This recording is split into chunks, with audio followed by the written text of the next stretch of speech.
Phone কেনার কয়েক মাস পর থেকে দেখা যায় ফোনে হ্যাং সমস্যা শুরু হয়ে যায়। এই কোন একটা সফটওয়্যার চালু করলে আর বন্ধই হয় না, টিপ দিলেও কোনো কাজ হয় না। আসলে এই সমস্যাটা কেন হয়, এই হ্যাং সমস্যা থেকে মুক্তি পাওয়ার কোনো উপায় আছে কিনা, সেই জন্য আজকের ভিডিও। iTech স্কুলের পক্ষ থেকে আজকের ভিডিওতে আমি আপনার সাথে আছি হাসানাত গাজী। চলুন শুরু করা যাক। সাবস্ক্রাইব করুন iTech স্কুল চ্যানেলকে, ঘন্টা বাজিয়ে দিন নিত্য নতুন টিপস সবার আগে পেতে।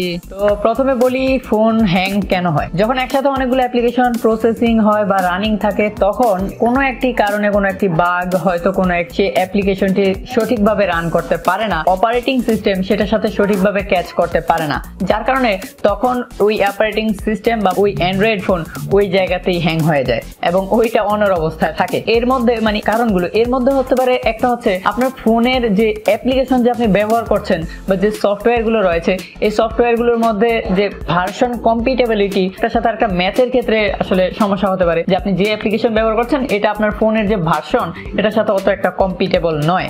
এখন আপনাকে বলবে যে আপনি প্লে স্টোর থেকে ইনস্টল করতে পারছেন, বাট অ্যাকচুয়ালি প্লে স্টোরে ওইটুকু পারমিশন দেওয়া আছে যে আপনার ভার্সনে, যেমন এক্সাম্পল দিয়ে আমি দেখাই, কিটক্যাট বা জেলিবিন অনেক আগের ভার্সন, সেইগুলোতে যদি আপনি এখন আপডেট কোনো অ্যাপ ব্যবহার করেন, বিশেষ কোনো গেমস খেলেন, সেটা কিন্তু আপনার কাছে পারমিশন আছে আপনি ইনস্টল করার বা সিস্টেম আছে, বাট আপনি যখন ইনস্টল করবেন তখন দেখা যাবে, কারণ ওগুলো যেহেতু আপডেট হয়, কম্পিটেবল যে কথাটা এটা কিন্তু একটু মিলবে না, সো তখন এটা হ্যাং হতে পারে। আরেকটা হচ্ছে আপনার ফোনের যে র্যাম, যে প্রসেসিং এর একটা ব্যাপার, 300 MB আপনার র্যাম ফ্রি আছে, এখন আপনি এখানে পুরো প্রায় 300 MB এর মধ্যে ধরেন এক্সাম্পল আর কি 250 MB ব্যবহার করে ফেলছেন, তো থাকে কত 50 MB।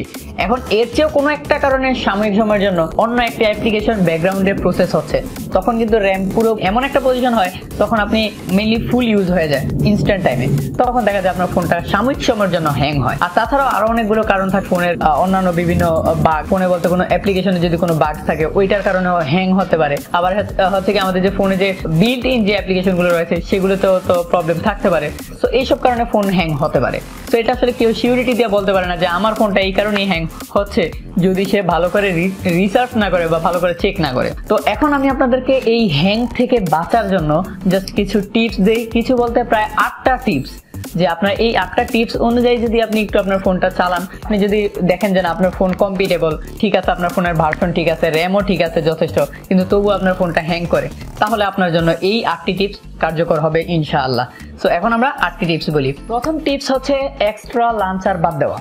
এটা আমাদের ফোনে যে আমরা যে এক্সট্রা অতিরিক্ত যে লাঞ্চার ব্যবহার করি ফোনের সৌন্দর্য বাড়ানোর জন্য, সেগুলো কিন্তু আমাদের ফোনকে একটু স্লো ডাউন করে দেয় এবং আমাদের ফোনের গতি কমিয়ে দেয়। মাঝে মাঝে দেখা যায় এইগুলো আমাদের ফোনের সাথে অত একটা কম্পিটেবল হয় না, পরিস্থিতি ম্যাচ করতে না পারলে হ্যাং। আমরা অনেকে এক্সট্রা সিকিউরিটি অ্যাপ ব্যবহার করি, যে 360 ডিগ্রি সিকিউরিটি, তাছাড়া অনেকগুলো সিকিউরিটি রয়েছে, আমি যেগুলোর নাম নিচ্ছি না, আসলে এগুলো কোনো প্রয়োজন নেই। কারণ অ্যান্ড্রয়েড ফোনে আপনি বলতে পারেন যে না, অ্যান্ড্রয়েড ফোনে কিছু উইক পয়েন্ট আছে, কিছু দুর্বলতা রয়েছে, বাট এমন না যে আপনার কোনো অ্যাপ্লিকেশন এসে এই অ্যান্ড্রয়েড ফোনটাকে দুর্বল থেকে সবল করে ফেলবে, এটা কিন্তু একটু ভুল ধারণা। আপনি নিয়ম মেনে ফোন ব্যবহার করেন, আপনার কোনো আলাদা সিকিউরিটি রিলেটেড অ্যাপ ব্যবহার করতে হবে না। আপনার যদি ফোনে কোনো সিকিউরিটি, এই সিকিউরিটি ওই সিকিউরিটি, আপনার ফোনকে সিকিউর করার জন্য যদি কোনো অ্যাপস ইউজ করেন, সেটা আনইনস্টল করে দেন, বরঞ্চ এইসব অ্যাপ আপনার ক্ষতি করতে পারে। আমরা অনেকে অ্যাপ ব্যবহার করি, বিভিন্ন অ্যাপ্লিকেশন, যে ফোন ফাস্ট করবো, অপটিমাইজ করবো, সো ফোনে কিন্তু অলরেডি মেশিনের সিস্টেমই থাকে এটা অপটিমাইজ করার, তো এর জন্য আপনাকে তো আলাদা কোনো অপটিমাইজেশনের জন্য অ্যাপ ব্যবহার করতে হবে না। তো শুধু শুধু আপনি অ্যাপ ইনস্টল করে আপনার ফোনটাকে আরো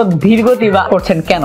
অবশ্যই যদি কোনো অপটিমাইজেশনের জন্য অ্যাপ ইনস্টল করে থাকেন বা যদি ফোনে কোনো থাকে, আনইনস্টল করে দেন, তাহলেই হবে। চতুর্থ নম্বর যে টিপস, সেটা হচ্ছে অপ্রয়োজনীয় অ্যাপ আনইনস্টল করে দেওয়া। আমাদের ফোনে অনেকগুলো অ্যাপ্লিকেশন রয়েছে যেগুলো সাময়িক সময়ের জন্য ইনস্টল করি, সাময়িক সময়ের জন্য দরকার হয়, কিন্তু কিছু সময় পর বা 2-3 দিন পর, 1 সপ্তাহ পর আর আমাদের ওই অ্যাপ্লিকেশনটির দরকার হয় না। তো এই অ্যাপ্লিকেশন আমাদের ফোনে রেখে লাভটা কি? এটা শুধু শুধু আমাদের ফোনে জায়গা নেয়, ব্যাকগ্রাউন্ডে প্রসেস নেয়, তো এটা আনইনস্টল করে দেওয়াটাই ভালো। পঞ্চম নাম্বার যে টিপস, সেটা হচ্ছে ফোনের স্টোরেজ কিছু খালি করা।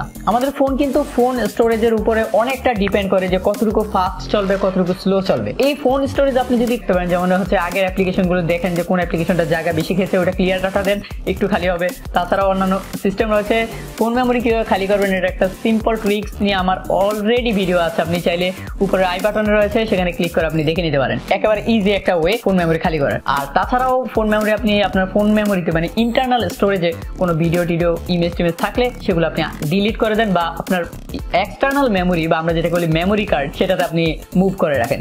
এরপর হচ্ছে ষষ্ঠ নাম্বার যেটা, ক্যাশ ডাটা ডিলিট করা।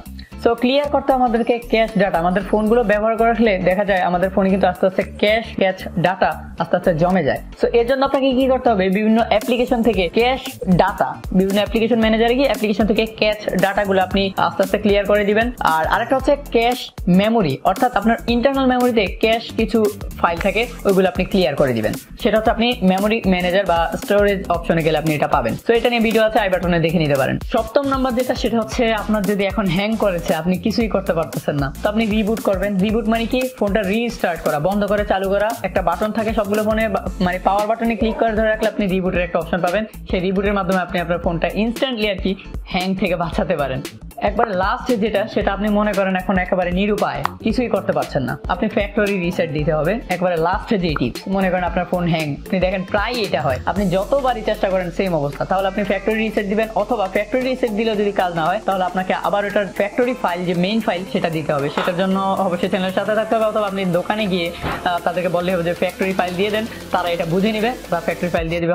হতে পারে আপনার কাছ থেকে 1 থেকে 150 টাকা বা 200 টাকা রাখতে পারে। তো এই 8টি টিপস ছিল আপনাদের জন্য, আশা করি ভালো লেগেছে। অবশ্যই ভিডিওটিতে একটা লাইক দিয়ে কমেন্ট করে জানাবেন ভিডিওটি কেমন হয়েছে, কারণ আপনাদের লাইক কমেন্টের উপরে আমার ভিডিও বানানোর উৎসাহ বাড়ে। আর আরেকটা বিষয় হচ্ছে, আপনারা পরবর্তীতে কোন ধরনের ভিডিও পেতে চান বা কোনো মতামত, কোনো প্রশ্ন থাকলে নিচে অবশ্যই কমেন্ট বক্সে জানাবেন, কারণ আমরা প্রতিটা কমেন্টের কিন্তু রিপ্লাই দিই। আর আপনি যদি আমার চ্যানেলের নতুন দর্শক হয়ে থাকেন বা আমার চেহারা যদি একেবারে নতুন দেখে থাকেন, তাহলে আপনাকে বলবো নিচে দেখুন একটা লাল রঙের সাবস্ক্রাইব বাটন রয়েছে, সেটাতে ক্লিক করুন এবং পাশে একটা ঘন্টা বাটন চলে আসবে, সেই ঘন্টাটা বাজিয়ে দিন। যদি ঘন্টাটা বাজাতে পারেন, তাহলে বুঝুন পরবর্তীতে আমরা যে কোনো ভিডিও দিই না কেন একবার ফ্রিতে আপনার কাছে পৌঁছে যাবে এবং আপনি চাইলে সেগুলো দেখতে পারবেন। iTecH এর সাথে থাকার জন্য সবাইকে ধন্যবাদ। ভালো থাকুন, সুস্থ থাকুন, দেখা হবে পরবর্তী ভিডিওতে। আল্লাহ হাফেজ।